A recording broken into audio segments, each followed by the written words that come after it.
2023년 4월 23일 부활절 셋째주일 설교 복귀합니다. 눈이 밝아진 두 제자라는 제목입니다.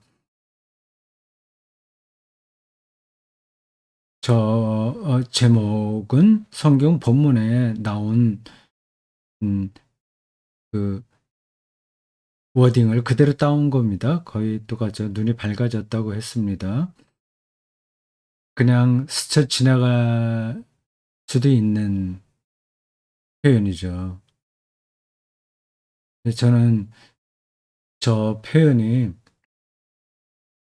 예수님 부활을 경험하는데 결정적으로 중요하다는 생각이 들었습니다.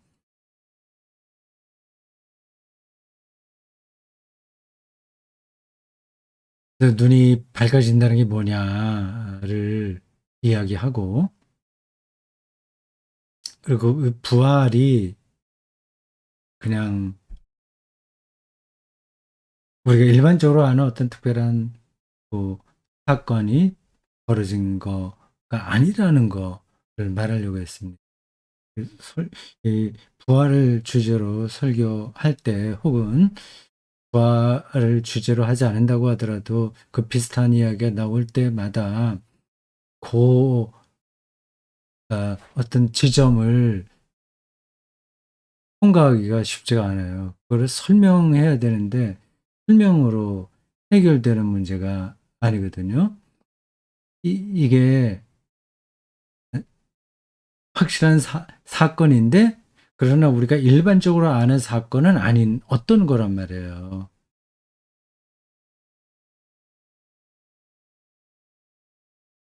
이렇게 비유로 설명하겠습니다. 비유인지 예인지 모르겠는데요.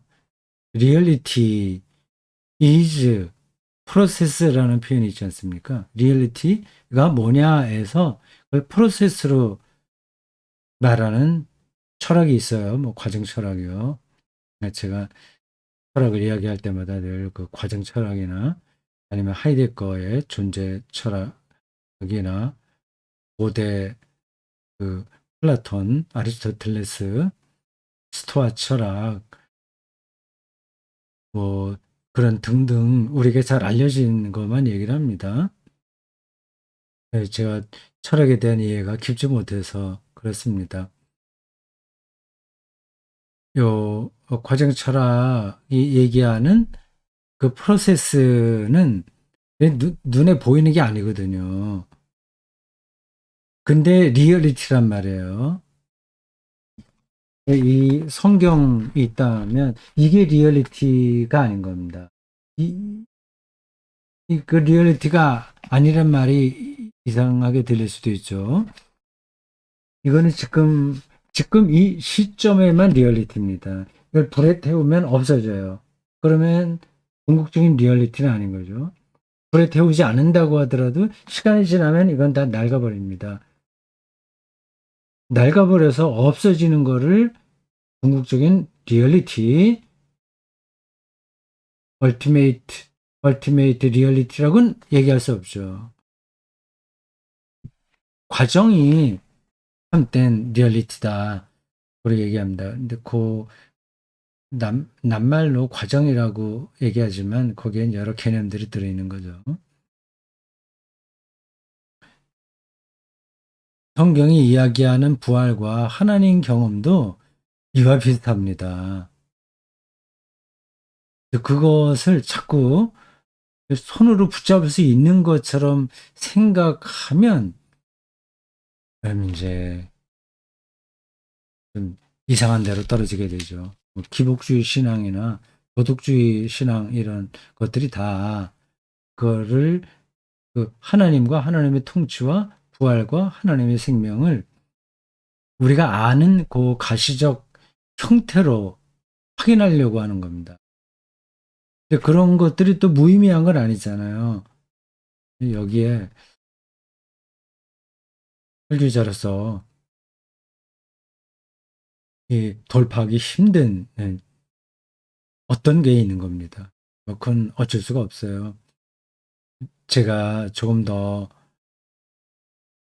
그 성경의 세계와 또 이 세계 전체에 대한 이해가 깊어지면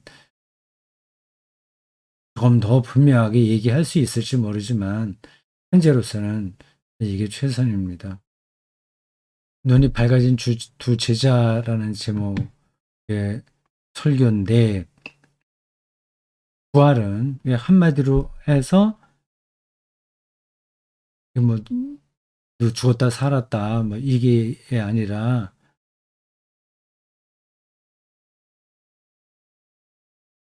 눈이 밝아진 사람만 경험할 수 있는 하나님의 고유한 생명 사건입니다.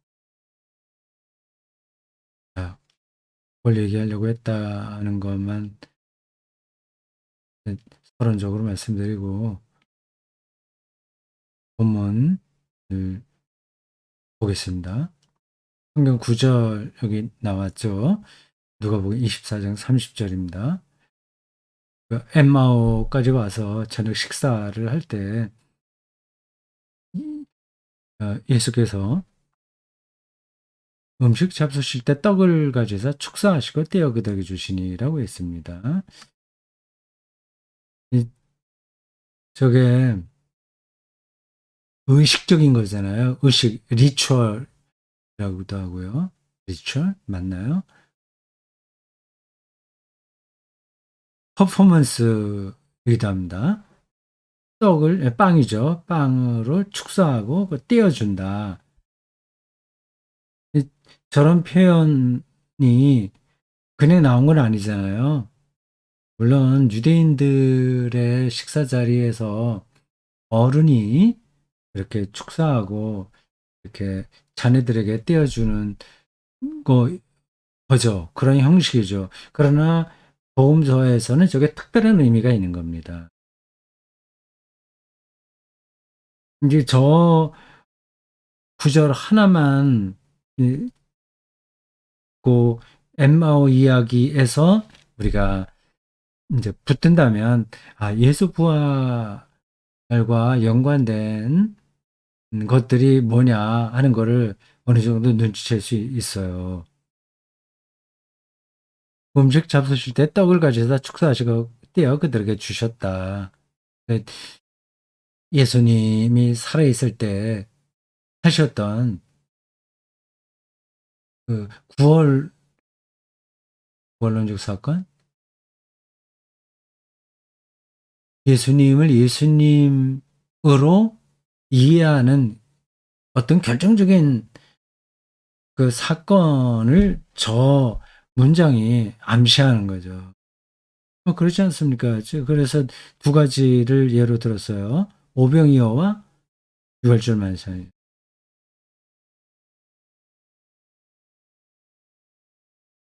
오병이어와 유월절 만찬이 예수님의 정체성을 이해하는데 핵심이라고 설명했습니다.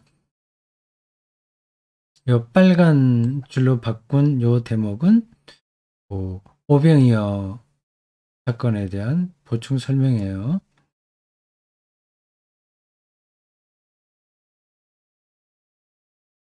빵 5개하고 물고기 2마리로 남자만 해서 5,000명이나 배불리 먹고도 남은 것을 거두니까 12광주리가 되었더라고 하는 겁니다.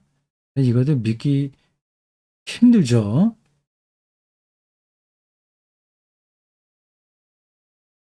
우리가 성경을 볼 때 지금의 시점으로 이게 타당하냐 아니냐를 판단하면 안 됩니다. 다른 문제인 거예요. 비유적으로 이렇게 설명할 수 있습니다.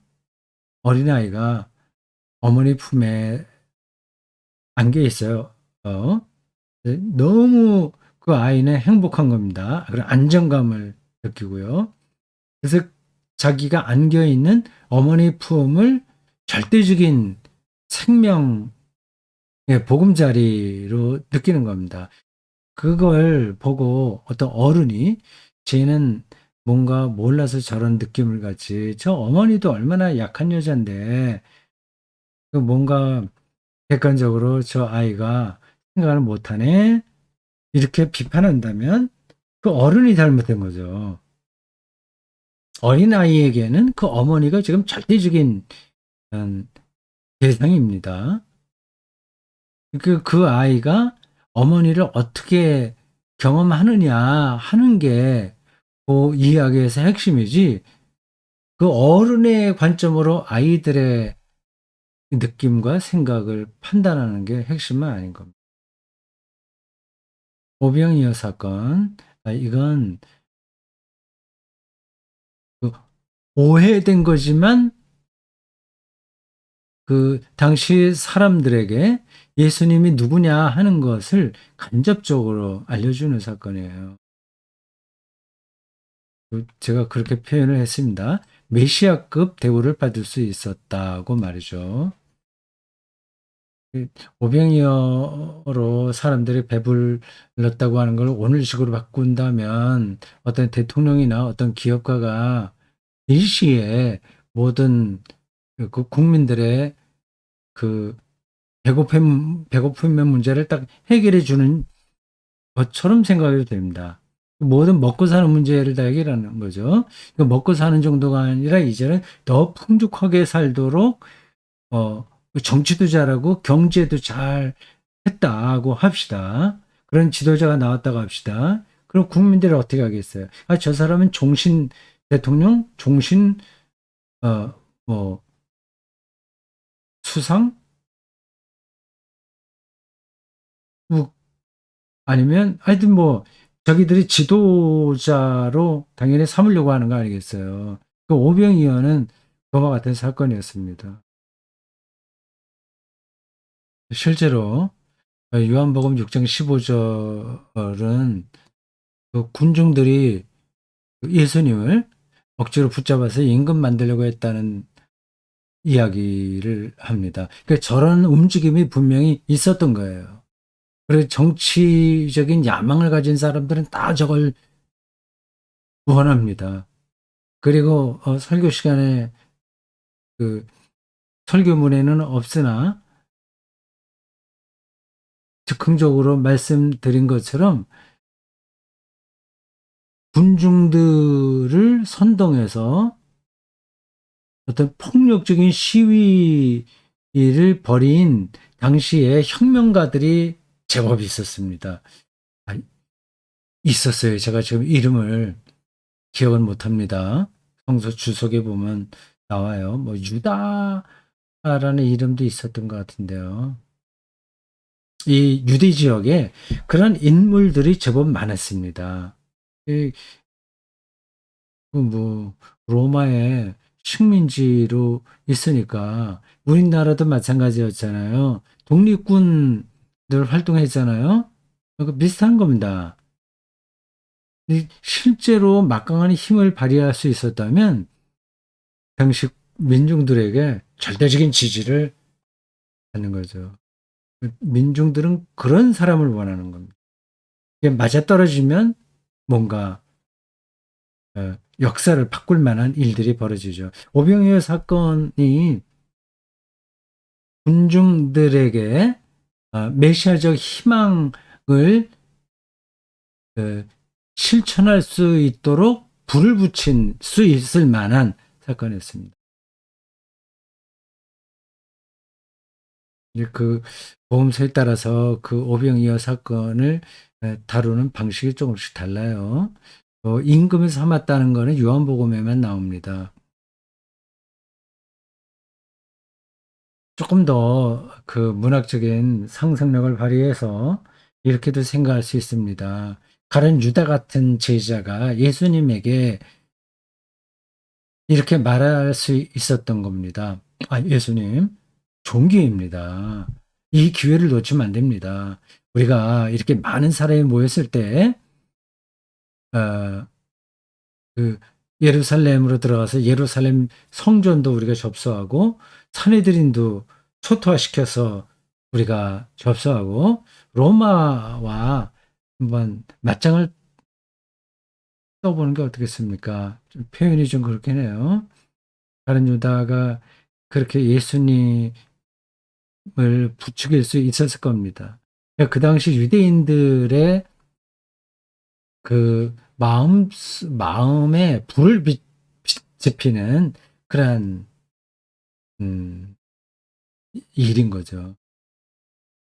가룟 유다가 결국 예수님에게 그러한 무력 투쟁에 대한 제안을 했다가 실패해서 결국은 예수를 배반하고 판 거 아니냐. 뭐 그렇게도 상상력을 발휘해서 생각할 수 있습니다.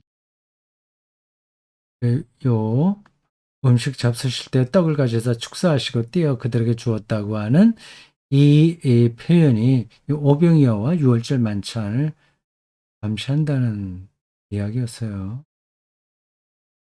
그러면 이제 예수님이 누구냐 하는 것을 지금 엠마오 두 제자가 잘 알 수 있었겠죠. 평소에 눈여겨보지 않았던 구름이나 나무나 벌레가 어느 순간에 아주 큰 존재감으로 다가갈 수 있다. 눈이 밝아진다고 하는 그 표현을 설명한 겁니다. 그럴 거요.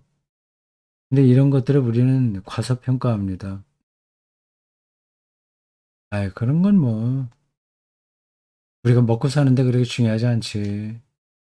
연봉을 많이 받고, 이 주식이나 아파트, 부동산 문제, 여기서 많이 이익은 보지 못한다고 하더라도, 손해는 보지 말아야지. 라든지, 뭐 등등. 그런 것들이 우리의 삶에서 중요하지. 그 풀잎, 구름, 바람, 벌레, 곤충, 그런 것들을 큰 존재감으로 느끼는 게 뭐 그렇게 중요해.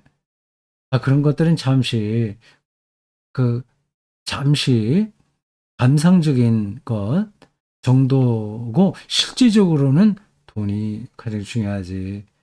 사람들에게 인정받는 게 중요하지. 그렇게 생각하면서 삽니다.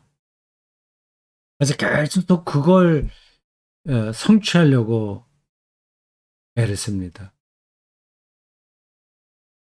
그거 성취해봐야 별게 없다고 하는 건 아시죠?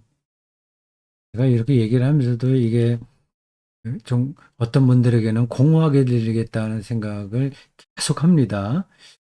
그런 일종의 노파심인데 그런 거 생각하지 말아야 돼요. 설교자는 그만 이런 거 저런 거 여러 가지 그 것들을 다 살펴서 이야기하다 보면 좀 말의 힘이 떨어지거든요. 이건 저에게는 왜 그런지 모르지만 계속 그렇게 이게 어떤 사람들에게는 이런 말들이 상처가 될 수 있는데 비현실적으로 들릴 텐데 그런 생각이 남아 있어요. 그걸 이제 벗어나야 되는데 쉽지 않아요. 구름이나 나무나 벌레가 어느 순간에 아주 큰 존재감으로 다가올 수 있다. 이, 이게 가장 중요한 거 아닐까요?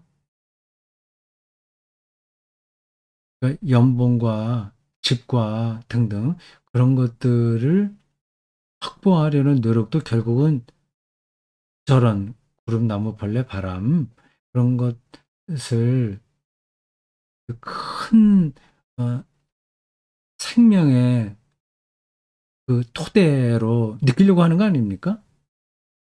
결국 저런 데에 우리 삶에 근거가 있는 거 아닌가요? 구름, 나무, 벌레, 뭐 등, 두루두루, 흙, 뭐 불, 이런 것들 말입니다.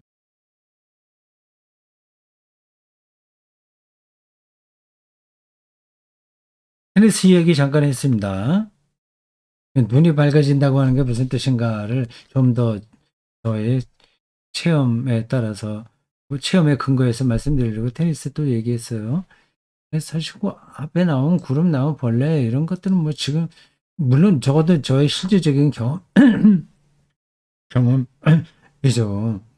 요즘 뭐 그 텃밭과 마당에서 일을 하면서 그런 걸 경험할 때가 많았습니다. 뭐 이렇게 마당에 있는 집에 와서 살기 이전에도 옛날부터 뭐 사실 그랬죠. 뭐 아파트에 산다고 하더라도 뭐 저런 경험은 언제든지 가능합니다.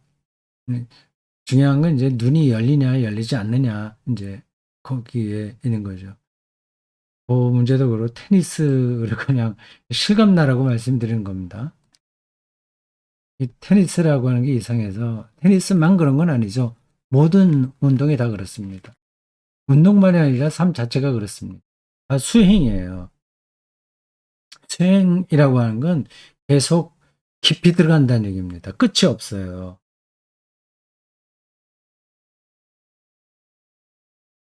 그 테니스를 이제 공을 칠 때 라켓을 던져야 됩니다. 손에서 떨구면 안 되죠. 느낌을 던진다고. 이렇게 치는 게 아니라 자기 힘으로 라켓을 들고 공을 치는 게 아니라 힘 빼고 라켓을 공에게 던지는 거예요. 그래야 정확하게 맞고 그게 무게감 있게 공이 나갑니다. 이게 가장 중요한 건데 테니스 좀 열심히 배우려고 하는 사람들은 계속 듣는 이야기인데 잘 안 됩니다. 요즘 제가 사실 그런 느낌이 들었어요. 이 뒤늦게 이렇게 테니스에 눈이 밝아진다는 걸 이상하게 생각할지 모르지만 그거는 맞는 이야기입니다. 테니스만이 아니라 모든 운동과 모든 일들, 무슨 텃밭을 비롯하여 설거지까지 포함해서 모든 것들이 수행이에요. 그거는 늘 새롭게 깨닫는다는 겁니다. 수행이라고 하는 것. 설거지가 왜 수행인지 네가 설명을 할까요? 한 30분 정도 설명할 수 있습니다.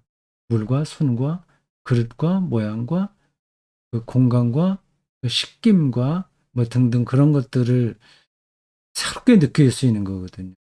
근데 어떻게 느낄 수 있냐 하는 그런 것부터 쭉 설명하려면 시간은 많이 필요하겠죠. 테니스 이 체력적으로는 사실은 테니스를 잘할 수 있는 단계는 지났습니다. 동호인들은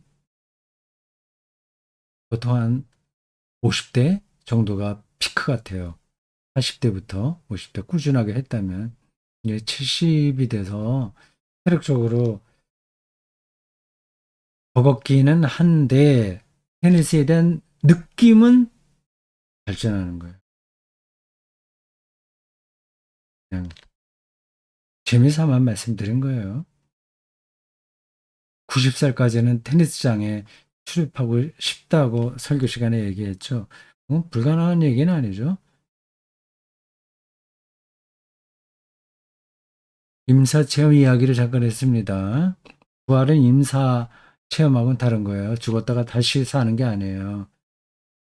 죽었다가 다시 살았다고 하는 거 임사 체험한 사람들은 그냥 원래 몸으로 돌아오는 거라서 다시 늙고 병들어 죽습니다. 부활은 우리가 보통 말하는 죽었다 사는 게 아니다.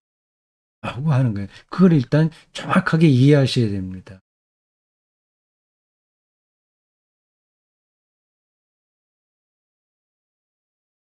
예수님의 부활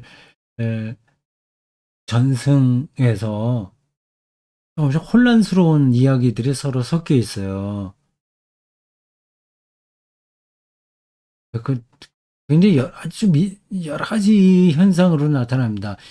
마리아가 예수님을 잡으려고 하니까 나 잡지 마라. 내가 아직 하나님 나라에 가지 않았다고 하던가요? 정확하게 제가 기억 못하겠습니다. 요한복음에 나온 이야기예요. 잡지 마라. 예, 그 터치가 안 되는 걸 막았습니다. 어느 장면에 보면 뭐 물고기도 먹고 생선도 먹고 뭐 그런 얘기도 나오고요. 어떤 데는 문을 닫았는데 들어오시기도 하잖아요. 그러면 이런 육체가 아니란 말이에요.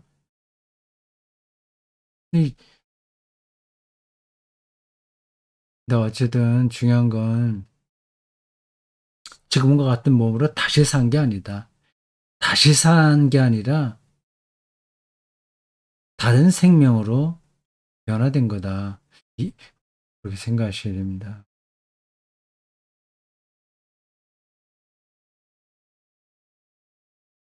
눈이 밝아졌다라는 그 표현을 앞에서는 길게 설명하지 않고 이제 설교 후반부, 중반부 넘어와서야 하게 됐습니다. 눈이 밝아져야 아, 예수님의 부활을 이해하거나 경험할 수 있지. 눈이 밝아지지 않는 한은 뭐 안 된다는 얘기입니다. 예수님의 부활만 따로 떼어놓고 부활만 딱 놓고 이해돼 안 돼.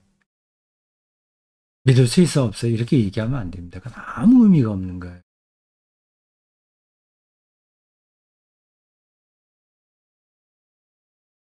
아무리 믿으려고 하더라도 믿을 수가 없습니다. 그 말이 안 되는 걸 어떻게 믿어요? 그리고 그거는 부활 성경이 예수님에 대한 성경의 부활 이야기는 이거는 과학적으로 맞지 않아. 아무리 그걸 부정해도 믿을 수 있는 사람은 믿는 겁니다. 눈이 밝아지면요.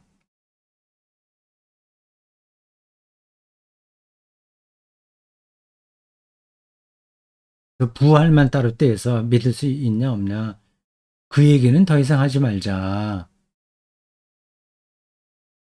성경 전체가 이야기하는 그 하나님과 생명의 관계에 대한 눈이 밝아지면 저 문제는 저절로 소화가 되는 겁니다.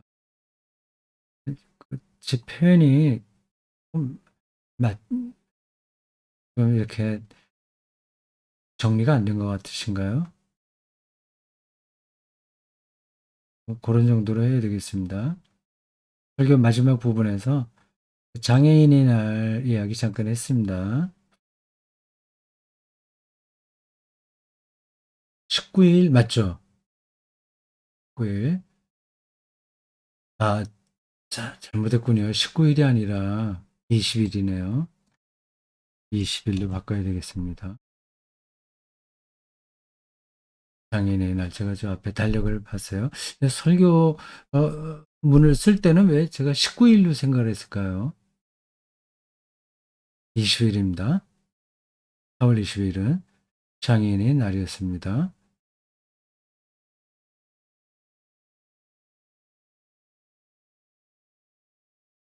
그 장애인 단체가 벌렸던 출퇴근, 어, 기습 탑승 시위 이런 거로 몇 년 동안 왈가왈부 말들이 많았습니다. 이 장애인 문제는 불쌍하니까 우리가 도와주자 그렇게 접근하면 안 됩니다. 그 상처가 있는 그게 우리 자신인 거예요. 우리 문제인 거죠. 예를 들어서 어느 집안에 한 5명 가족이 산다고 합시다. 근데 한 아이가 휠체어를 타요. 아니, 처음엔 괜찮았는데 나중에 휠체어를 타게 됐습니다. 그럼 얼마나 불편하겠어요? 처음부터 그래도 좋고요. 어쨌든 휠체어를 탑니다. 그럼 가족들이 어떻게 하겠습니까? 이건 아, 쟤는 좀 불쌍해. 어떻게 도와주지? 이런 정도로 생각하는 게 아니라 자기 문제로 생각하잖아요. 그래서 집안에 있는 모든 집안에 턱 같은 거 다 없애고요. 그 층계 다 없애고 경사로 만들고 휠체어를 타더라도 그 다른 식구들과 똑같이 생활할 수 있는 그런 조건을 만들지 않겠습니까? 돈이 들어간다고 해서 그걸 안 한다면 가족이 아닌 거죠. 저는 이 장애인 문제는 표현도 장애인 문제 이렇게 하면 안 되겠죠. 뭐 적당한 단어가 생각이 나지 않아서 그냥 말씀드립니다. 이 문제는 뭐 구제한다거나 뭐 돕는다거나 그런 차원이 아니라 내 문제로 생각하고 접근해야 됩니다.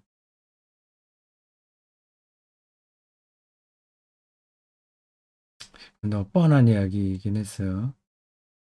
그 이야기를 드리면서 마지막 부분에서 이렇게 표현했습니다. 그게 보기에 따라서 과격한 그들의 시위가 밝은 눈으로 살고 싶다는 몸부림이라고 나는 생각한다는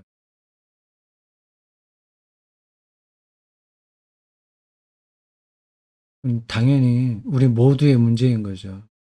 그래서 설교 시간에 제가 비쳤습니다만은 결국 우리는 늙어서 다 장애인이 됩니다.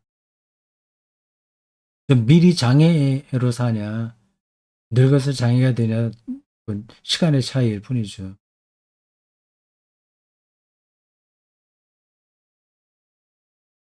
자, 오늘 여기까지 하겠습니다. 수고하셨어요.